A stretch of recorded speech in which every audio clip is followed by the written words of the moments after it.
जन गण मन अधिनायक जय हे भारत भाग्य विधाता। पंजाब सिंध गुजरात मराठा द्राविड़ उत्कल वंग।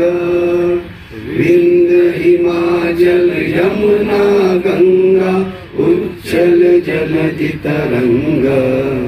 सव शुभ नामे जागे सव शुभ आशीष मागे। गाहे तव जय गाथा जन गण मंगल दायक जय हे भारत भाग्य विधाता। जय हे जय हे जय हे जय जय जय जय हे। हिंदुस्तान जिंदाबाद।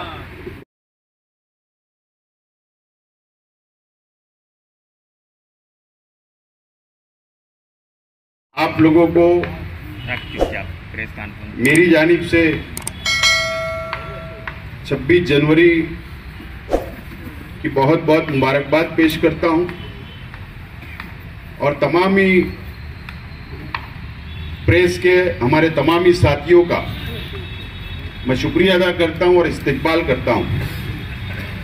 आज मंच पर समाजवादी पार्टी के जिम्मेदारान, कम्युनिस्ट पार्टी के जिम्मेदारान, हिंदुस्तानी कम्युनिस्ट पार्टी के जिम्मेदारान और राष्ट्रीय जनता दल के जिम्मेदारान और मेरे साथी आज मंच पे आप लोगों को नजर आ रहे हैं, मौजूद है। मंच पे तमाम ही साथियों का भी मैं इस्तकबाल करता हूं, स्वागत करता हूं। आप लोगों को पता है, शहर की आवाम को पता है, प्रशासन को पता है, हम लोगों ने प्रेस कॉन्फ्रेंस का ऐलान किया था और उसका मकसद भी आप लोगों के सामने हमने बताया था। आप लोगों को हमारे पीछे स्टेज के ऊपर जो बैनर दिख रहा है, हम लोगों का मुश्तरका फैसला हुआ, हमारा सलाह मशवरा हुआ कि एक प्लेटफार्म गैर सियासी बनाना है और मशवरे के बाद यह तय हुआ कि माइनॉरिटी डिफेंस कमेटी हम लोगों ने मशवरे से बनाई और आज की प्रेस कॉन्फ्रेंस भी उसी बैनर के ऊपर हो रही है।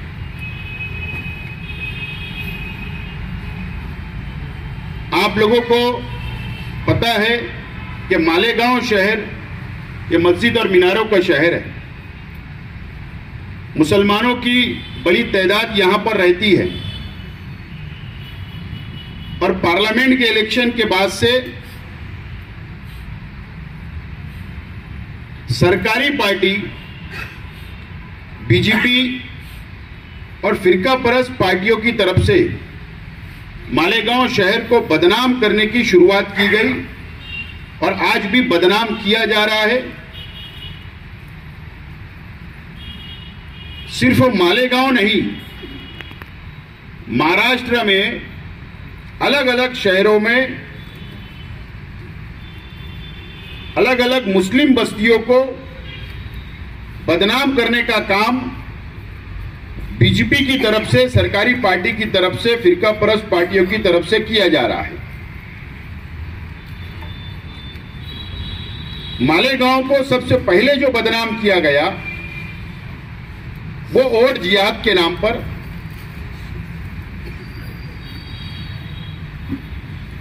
पार्लियामेंट के इलेक्शन में one side Malegaon central assembly हल्के की आवाम ने वोट दिया, कांग्रेस पार्टी के उम्मीदवार चुनकर गई और वहां से वोट जिहाद का इल्जाम हमारे ऊपर आया।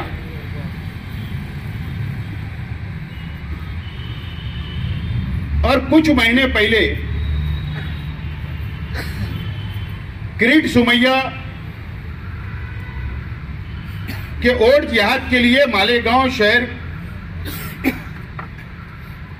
में रुपया पैसे का इस्तेमाल किया गया और पहला इल्जाम ये लगाया गया कि 100 करोड़ से ज्यादा यहां पर फंड आया है अलग अलग अकाउंट में। वो फिर 1100 हुआ, फिर 2200 और ना जाने आगे बढ़ रहा है। और मालेगांव को बेस बनाकर, सेंटर बनाकर बोले पूरे मुल्कों के अंदर और मुल्कों के बाहर यहां से पैसा गया। आप, मेरा सवाल है किरीट सोमैया से, मेरा सवाल है सरकार से,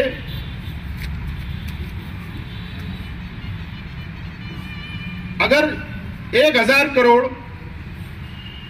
2200 करोड़ अकाउंट में अलग अलग पूरे देश के अलग अलग रियासत के अंदर, अलग अलग राज्यों के अंदर, अलग अलग लोगों के अकाउंट में आया, और कल किरीट सोमैया ने यह कहा कि 150 से ज्यादा करोड़ों रुपया यहां पर वोट जिहाद के लिए इस्तेमाल किया गया। अब सवाल यह है मेरा एकदम सीधा कि किरीट सोमैया इसका जवाब दे, या सरकार, मरकजी हुकूमत या रियासती हुकूमत के आला ऑफिसरान जो इसकी इंक्वायरी कर रहे हैं, जो फंड कहां से आया, वो जवाब दे। ये वोट जिहाद कैसे हो सकता है? ये वोट जिहाद कैसे हो सकता है? जिन लोगों के अकाउंट में पैसा आया वो तो हमारे हिंदू भाई है। अगर मुसलमानों के अकाउंट के अंदर पैसा आता और अगर वो इस्तेमाल होता तो हम उसको वोट जिहाद मान सकते थे क्या? वोट के लिए पैसा खर्चा किया गया, इलेक्शन में खर्चा किया गया, लेकिन वो तो अलग अलग हिंदू भाइयों के अकाउंट में गया, वहां विड्रॉल हुआ और ना जाने वो कहां गया। हमारा विरोध नहीं है इंक्वायरी को, इंक्वायरी होना चाहिए। अगर इतना करोड़ों रुपए का फंड अलग अलग अकाउंट में आता है तो उसकी इंक्वायरी होना चाहिए, लेकिन सिर्फ वो मालेगांव को सामने रखकर और मुसलमानों को बदनाम करना, मालेगांव शहर को बदनाम करना, यह अच्छी बात नहीं है। हमारा मानना है वो पैसा जो आया है वो इलेक्शन में खर्च नहीं हुआ, और नहीं तो किरीट सोमैया ने और सरकार की एजेंसियों ने यह खुलासा करना चाहिए कि मालेगांव में अगर वो पैसा खर्च हुआ इलेक्शन में तो क्या शेख आसिफ ने किया? अगर शेख आसिफ ने किया है तो उसका नाम सामने लाओ। अगर शान हिंद जो उम्मीदवार थे असेंबली के, अगर उन्होंने किया तो वो बात नाम सामने लाओ, या आज के एमएलए का नाम अगर उन्होंने खर्च किया तो वो सामने लाओ, या और कांग्रेस के कैंडिडेट है, आजाद कैंडिडेट, सामने तो लाओ कि पैसा खर्च कहां हुआ। ये बात सामने नहीं लाई जा रही है, सिर्फ गुमराह करने का, मालेगांव को बदनाम करने की साजिश रची जा चुकी है और हमको बदनाम किया जा रहा है। दूसरी बात, जो कमेटी हमने बनाई, डिफेंस माइनॉरिटी डिफेंस कमेटी जो हमने बनाई, ये रोहिंग्या मुसलमान, बांग्लादेशी मुसलमान मालेगांव शहर के अंदर रहते हैं, जन्म दाखले निकालते हैं, और एक तरीके से एसआईटी की स्थापना सरकार ने की, एसआईटी बनाई, इंक्वायरी चल रही है, और इंक्वायरी उनको इख्तियार है हुकूमत को एसआईटी बनाने का, एक इंक्वायरी करने का, वो इंक्वायरी करे। लेकिन मेरा सवाल है कि एक भी रोहिंग्या बांग्लादेशी मुसलमान यहां पर मिला क्या? इसका जवाब आना चाहिए। इसका जवाब नहीं आ रहा है। सिर्फ वो 4000 लोग मिले, 4000 दाखले बनाए गए, इल्जाम लगाने का काम किया जा रहा है।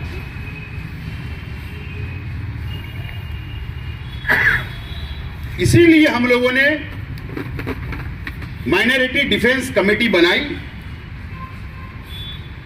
और आज हमने एक प्लेटफॉर्म तैयार किया है जो अलग अलग पार्टियों के जिम्मेदारान आज मंच पर है, और लीगल लड़ाई के लिए, कानूनी लड़ाई के लिए एडवोकेट अजीम खान साहब, एडवोकेट तौसीफ साहब, एडवोकेट हिदायतुल्लाह साहब भी मंच पर है। हमने ये फैसला किया है कि जो मालेगांव को बदनाम किया जा रहा है, मुसलमानों को बदनाम किया जा रहा है, अलग अलग रोहिंग्या के नाम पर, बांग्लादेशी के नाम पर, फंड के नाम पर, तो इसके लिए आज कानूनी तौर पर भी और जमहूरी तौर पर भी आज बीजेपी और उनके लीडरान जो इल्जाम लगा रहे हैं उनका जवाब देने के लिए हमने ये प्लेटफॉर्म तैयार किया। और हमारी आज ये प्रेस कॉन्फ्रेंस, आज यहां से हमारी शुरुआत होगी और हम हर लड़ाई करने के लिए, चाहे वो कानूनी हो, चाहे वो जमहूरी तौर पर रास्ते पे उतरना हो, चाहे धरना आंदोलन करना हो, या हम लोगों को ये लड़ाई मंत्रालय तक ले जाना हो, हमारी मुकम्मल तैयारी हमने की है और इसीलिए आज की ये प्रेस कॉन्फ्रेंस हमने रखा है। हमारा जो एजेंडा हमने बनाया है, ये जो प्लेटफॉर्म बना, हमारी कौन सी लड़ाई होगी, हमारा सिंपल एजेंडा है कि रोहिंग्या मुसलमान के नाम पर जो शहर को बदनाम किया जा रहा है, हमको कानूनी तौर पर भी लड़ाई लड़ना और साथ में वक्फ बोर्ड का जो बिल,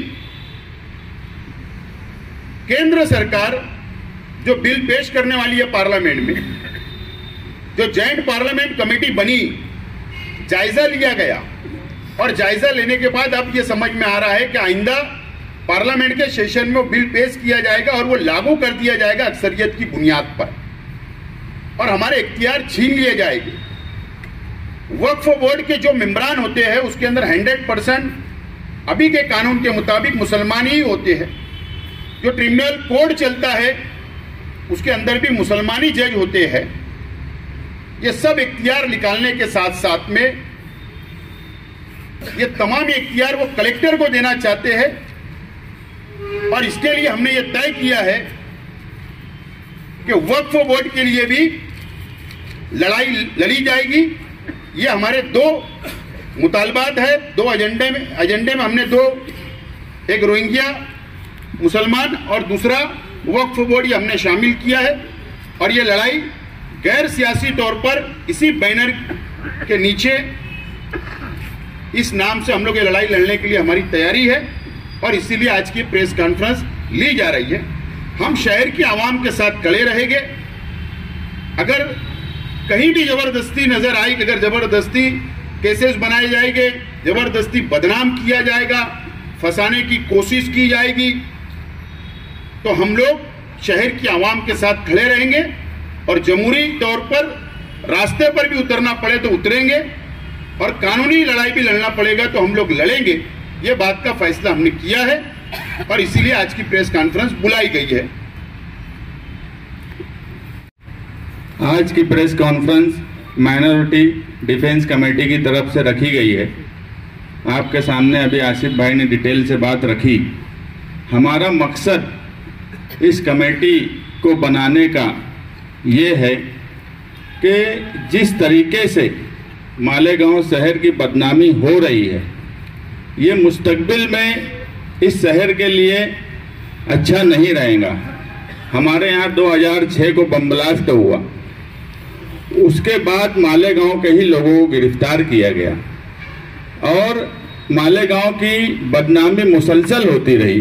2015 में जब मकोका कोर्ट ने उन सब मुसलमानों को जो मालेगांव शहर के थे डिस्चार्ज किया कि ये नहीं है, तो सालों लग गए उस बदनामी को दूर करने में और आज वापस बांग्लादेशी के नाम से मुसलसल बदनाम किया जा रहा है। अगर इस बदनामी को नहीं रोका गया, इस कार्रवाई पर नजर नहीं रखी गई कानूनी और जमहूरी तौर पर, तो हमें शक है कि जिस तरीके से किरीट सुमैया के बोलने के बाद एसआईटी बन गई, मगर उसके बावजूद भी वो मुसलसल मालेगांव शहर आ रहे हैं, दफ्तर में बैठ रहे हैं, सरकारी कागजात खुद ले रहे हैं, चेक कर रहे हैं, तो ये कहीं ना कहीं सरकार को भी और एसआईटी को भी गुमराह कर रहे हैं। और आज ये हकीकत है कि मुसलमानों के लिए सरकारें ईमानदार नहीं हैं। इसलिए जरूरत है इस सबसे डिफेंस की इस शहर को और बड़ी ताकत के साथ पूरे शहर को जुड़ने की जरूरत है। आज पूरा शहर अगर इस मामले में एक साथ नहीं जुड़ पाया तो इस शहर का मुस्तकबिल अच्छा नहीं रहेगा। मैं पहले भी बोला और हमारे मुतालबात यही है कि एसआईटी बन गई। एसआईटी जिस तरीके से कार्रवाई कर रही है, घरों पर जाकर न दिन देख रही है न रात देख रही है चौकसी के नाम पे, ये तरीका बिल्कुल गलत है। अगर एसआईटी अपनी इंक्वायरी कर रही है तो वो शफाफ इंक्वायरी करे। जब किसी अगर उनके पास कोई पेपर है वो चेक करना चाहते हैं तो उनको नोटिस दें, उनको बुलाया जाए, अपने ऑफिस में बुलाएं और पेपर चेक करना है चेक करें। मगर घरों पर जाया जा रहा है, 10-15 लोग 20 लोग पहुंच रहे हैं। पुलिस डिपार्टमेंट, सरकारी दफ्तर, हमारे यहाँ बहुत पढ़े लिखे लोग नहीं है झोपड़पट्टी में। आज तुम्हारे और मेरे ही घर पर अगर 10-15 लोग आ जाए तो एक घबराहट तारी हो जाती है, एक दहशत का माहौल है। तो इस तरीके से इंक्वायरी कभी नहीं हुई है कि मालेगांव शहर के घर घर रात में दस्तक दी जा रही है। औरतों के पास कौन सा पेपर है उस वक्त नहीं है, उनको नहीं मालूम। घर अगर नोटिस देंगे, जिम्मेदार जाकर जो भी उनको चेक करना है वो कोई वक्त तय करे, ऑफिस उनका तय करे, जहां उनको बुलाना है पुलिस स्टेशन में, प्रांत कचहरी में, वहां बुलाए। मगर इंक्वायरी इस तरीके से शफाफियत के साथ की जाए। दूसरी बात, जब एसआईटी किरीट सोमैया के बोलने पर नामजद हो गई है तो उसके बाद अब किरीट सोमैया को इन सब मामलात में बयानात देने की जरूरत नहीं। और हमारी एसआईटी टीम से भी रिक्वेस्ट है, मालेगांव शहर के पुलिस डिपार्टमेंट से भी रिक्वेस्ट है कि वो किरीट सोमैया को ऑफिस में पेपर देखने से फौरी तौर पर रोके। हमें उस आदमी पे कोई 1% भरोसा नहीं है कि वो गलत तरीके से भी पेपर उसमें शामिल कर सकता है और हमारे शहर की बदनामी की जा सकती है। तीसरी बात कि इसके नुकसानात क्या हो रहे हैं। आज एडमिशन का वक्त है, यहाँ पर मेरे पास 3 बच्चियों के पेपर हैं, वो तीनों बच्चियां यहाँ पर हैं। आप मुझे बताओ, राइट टू एजुकेशन है, अगर वो लोग स्थगिति दे दिए, स्टे दे दिए नए दाखिले पर, तो इन बच्चियों का जो राइट टू एजुकेशन सरकार ने कानून बनाया है, इनका नुकसान का जिम्मेदार कौन रहेगा? सरकार रहेंगी या किरीट सोमैया रहेगा, या जो लोग हिकमत अमली से चुप रहने की बात बोल रहे हैं, जिनकी जिम्मेदारी है बोलने की, वो रहेंगे? इसका भी खुलासा होना चाहिए। ऐसे सैकड़ों बच्चे हैं जिनका एडमिशन अगर उनका दाखिला नहीं मिला तो वो एडमिशन से महरूम रह जाएंगे, उनके एजुकेशन से महरूम रह जाएंगे। तो ऐसे तमाम ही लोगों के लिए भी हम लोग मशवरे से क्या करना है, कैसे करना है, इनका दाखिला दिलवाने की कोशिश करेंगे, क्योंकि ये इनके एजुकेशन का सवाल है, इनके मुस्तकबिल का सवाल है। और ये सब मामलात में चुप रहना ये आप समझ लो कि एक बुज़दिली है, और चुप रहना ये कहीं ना कहीं रजामंदी है फिरका परस्तों की बात अगर जो बोली जा रही है उसको मानने की। जब 2006 में बम ब्लास्ट हुआ तो केस मकोका कोर्ट में चल रहा था, दूसरी कोर्ट में चल रहा था, मगर इस शहर में आंदोलन और तहरीक हो रही थी। हमेशा एक बात याद रखना कि कोई भी सवाल अगर है, आज 26 जनवरी है, कॉन्स्टिट्यूशन का आज यौम जमहूरिया है, तो आप एक बात समझो कि अगर तुम कुछ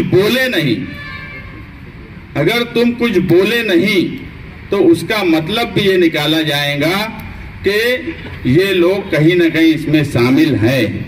और बम ब्लास्ट के वक्त इसीलिए हर वक्त तहरीक चलाई जा रही थी, और हर तहरीक, हर अवामी आंदोलन का असर आप यकीन मानो सरकार से लेके आज कोर्ट तक पड़ता है।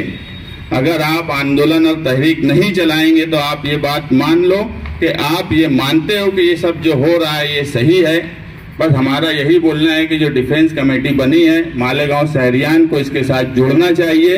ये गैर सियासी तंजीम है और पूरे शहर को जोड़ने के लिए ये तंजीम बनाई गई है। तो मालेगांव शहरियान इससे जुड़े और defence committee, minority defence committee जो भी आगे कदम उठाती है उसके साथ कदम से कदम मिलाए। हमने इसमें जो वक्फ बोर्ड का सवाल भी इसलिए लिया है कि आप देख रहे होंगे कि जेपीसी की जो मीटिंगें हो रही हैं उसमें अब कहीं ना कहीं लग रहा है कि कुछ गड़बड़ हो रही है। और 31 जनवरी को जो जेपीसी के अध्यक्ष हैं उन्होंने रिपोर्ट देने की बात बोल दी है, तो वो सवाल भी बहुत अहम है खास तौर से मुसलमानों के लिए। इसलिए वो सवाल को भी शामिल किया गया है कि वक्त जैसे हालात आएंगे हम उस मामले में भी शहर की तरफ से वक्फ बोर्ड के सवाल पर नुमाइंदगी करने की जरूरत है, वो हम करेंगे। ये 2 सवाल पर माइनॉरिटी डिफेंस कमेटी बनी है। आगे अगर कोई और हालात पैदा हुए जो जरूरत रही तो हम वो सवाल भी माइनॉरिटी डिफेंस कमेटी में शामिल करेंगे। डायमंड कारपेट, हमारे वहाँ गरास, रेलवे वाला कारपेट, विलस्पन कंपनी का पायदान, हेटलोन रेगजिन होलसेल रेट में तमाम अशिया हमारे वहाँ दिए जाती है। हमारा पता याद रखे, सकावत होटल के पीछे आबिद सोडा के बाजू में हजार खोली, मालेगांव।